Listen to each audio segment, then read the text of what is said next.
ביקורת ובלי רגע של, איך אומרים, אי נוחות. אמיתי. אז באו עם רעיונות טובים, ואמרו, בואו, במקום זה נעשה הסדרים. מה זה אומר הסדרים?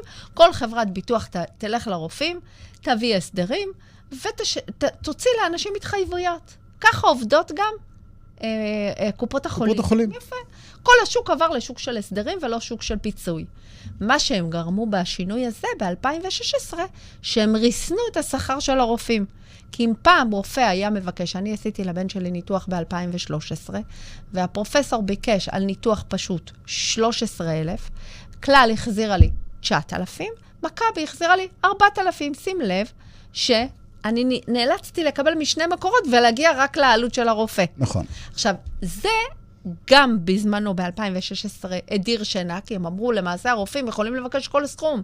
כי אם יש להם שני מקורות מימון, אז הם יכולים גם להגיע, איך אומרים, מחירי הרפואה עולים. אנחנו יודעים שהרופאים הבכירים מרוויחים... עפים על עצמם, ואנחנו מפרגנים להם. עפים על עצמם בכיף. עפים ואנחנו מפרגנים. בגלגול הבא אני עומד רפואה בטוח. בדיוק, אתה צודק. דוקטור, אתה כבר תתאמץ רק שזה יהיה... עוד טיפה רפואה וזהו.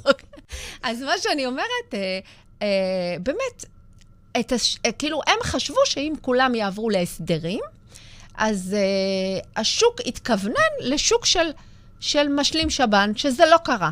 עכשיו, למה הכניסו את זה רטרו מ-2016? כי בפוליסות של 2016 הכניסו סעיף שהן מתחדשות כל שנתיים. בפוליסות היותר ישונות אין את הסעיף הזה. הסעיף הזה, אני הבנתי אותו בתור הדיוט, שהסעיף הזה הוא בא למעשה להיטיב עם הלקוחות, שאם ימציאו איזה טכנולוגיות חדשות, עתידניות ודברים, זה יחול עליי. ככה אני הבנתי ברוב, איך אומרים, אופטימיותי. ואז הבנתי שהסעיף הזה עובד לשני כיוונים.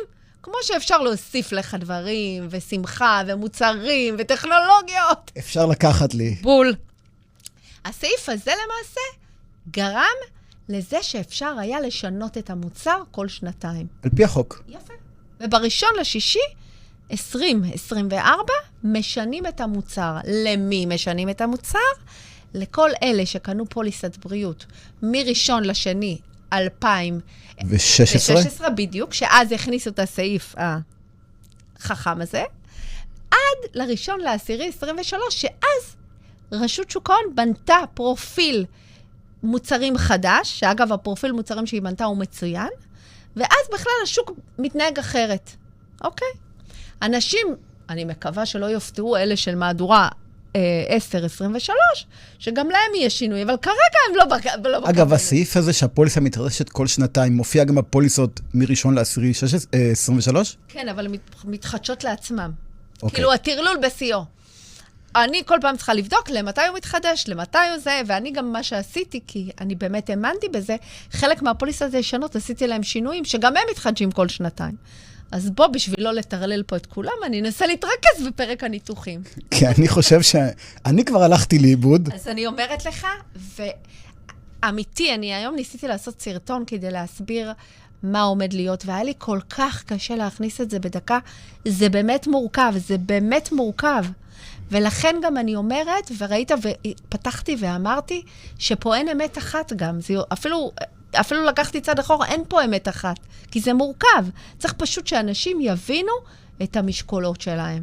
אז כל האנשים שקנו פוליסה מראשון לשני 2016, פוליסת בריאות כמובן, עד ראשון לעשירי 2023, והיא פרטית, לא קולקטיבית. לא קולקטיב במסגרת העבודה. נכון, כי זה אני כל הזמן שואלים אותי סוכנים, אז אני כבר מתקנת גם מדייקת. לא קולקטיב, בן אדם פרטי, רכש לו פוליסה, פוליסה מהשקל הראשון, והוא כמובן מחזיק בשב"ן. יפה.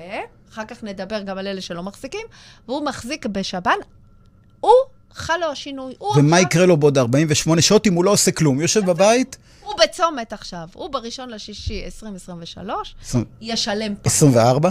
24, צודק, סליחה. ישלם פחות. לחברת הביטוח? נכון, שזה הפתעה לטובה. הרווחנו כמה פחות בערך? 28%. מהפרק, שזה בסך כל הפוליסה, יכול להיות גם 15 ו-20%. זה כסף, סבבה. לא לזלזל. זה מוריד לו מהעלות החודשית, אבל מאידך, ביום שהוא צריך להינתח, הוא צריך קודם כל, לפני שהוא פונה למבטח ולחברת הביטוח, הוא צריך לפנות לקופת החולים הקרובה.